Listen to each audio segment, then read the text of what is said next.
Eu resolvi gravar esse vídeo hoje porque estava aqui lendo minha Bíblia junto com alguns livros relacionados com o que a Bíblia diz. E o assunto de hoje é profecias. Essa palavra profecia, ela está um pouco esquecida, adormecida dentro da gente, porque muita gente tem medo dessa palavra, porque as profecias realmente apontam para coisas terríveis que vão acontecer. Mas as profecias também apontam para algo maior que vai acontecer depois dessas coisas terríveis, que é a volta de Jesus. No verso 7 do capítulo 3 do livro de Amós, a Bíblia diz que nada Deus faria sem antes avisar os seus servos, os profetas. Deus não faria nada sem antes avisar para nós aquilo que ia acontecer. E as profecias são exatamente isso, são avisos de Deus para nós, apontam para sinais que antecedem esse grande acontecimento. E a volta de Jesus é um assunto que está adormecido dentro da maioria das pessoas. As pessoas não estão preocupadas se ele vai voltar, se ele não vai voltar, mas é uma das profecias que vai acontecer, as pessoas crendo ou não. Se você crê que Jesus vai voltar, ele vai voltar. Se você não crê que ele vai voltar do mesmo jeito. Uma prova de que as profecias não são para colocar medo em ninguém, uma prova de que as profecias não é para deixar as pessoas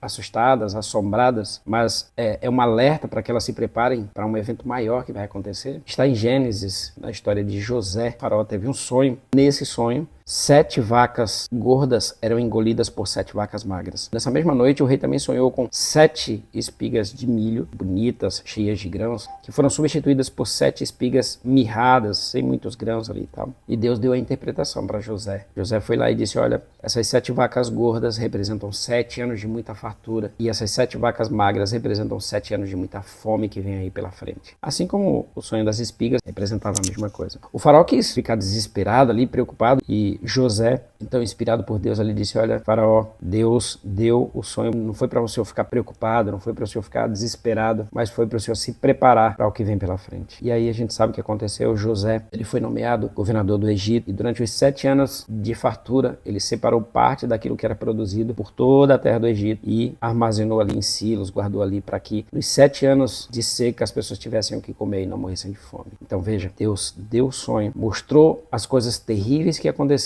mas também deu a solução para aquele problema. É exatamente o que acontece hoje. Deus apontou para tudo isso que está acontecendo, muitas tragédias, o ar poluído demais, trazendo doenças para as pessoas, pandemias, epidemias, doenças terríveis que as pessoas, por mais que lutem contra ela, não conseguem vencê-la. Aponta para os rios e os mares sendo poluídos demais, seca em alguns lugares, em demasia, chuva em outros lugares que não chovia tanto assim, não era descontrolado as coisas. O mundo parece estar totalmente desorientado, mas todas essas coisas já estavam escritas que iriam acontecer. Eu vou dar um exemplo para vocês. Em 1890 foi escrita uma profecia sobre o que aconteceu em janeiro do ano passado, o dia 9 de janeiro, não sei se vocês vão lembrar disso, na cidade de Los Angeles, na Califórnia. Um incêndio que começou do nada e consumiu ali, destruiu ali várias casas, né, dos artistas. Uma dessas casas, uma dessas mansões, custava ali em torno de 50 milhões, mais de 50 milhões. Olha o que diz aqui nesse livro: irromperão inesperadamente incêndios que nenhum esforço humano será capaz de extinguir.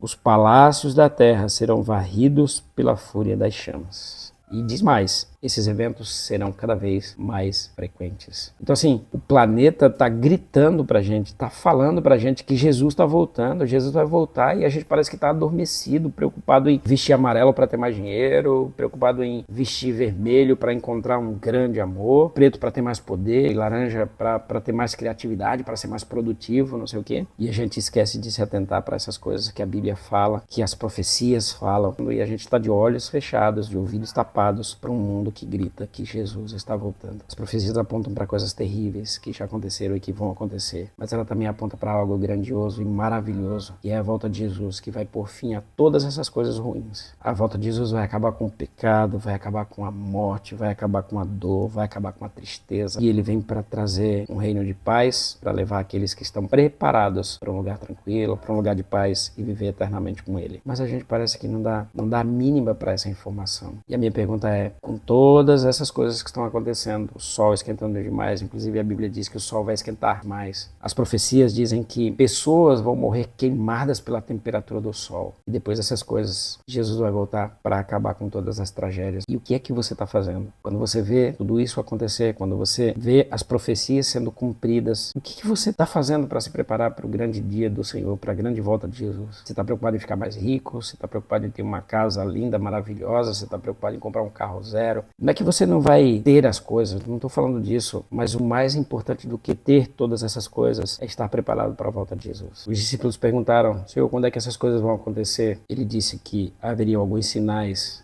antes da sua volta. E esses sinais estão bem na nossa frente, bem na nossa cara. E a gente não está se atentando para isso. Então, leia livros como Eventos Finais para vocês entenderem. Leia a Bíblia, principalmente as partes que falam das profecias, para que vocês se atentem, para que vocês fiquem espertos, de olhos abertos, para quando as coisas acontecerem, vocês entenderem que é Jesus que está voltando.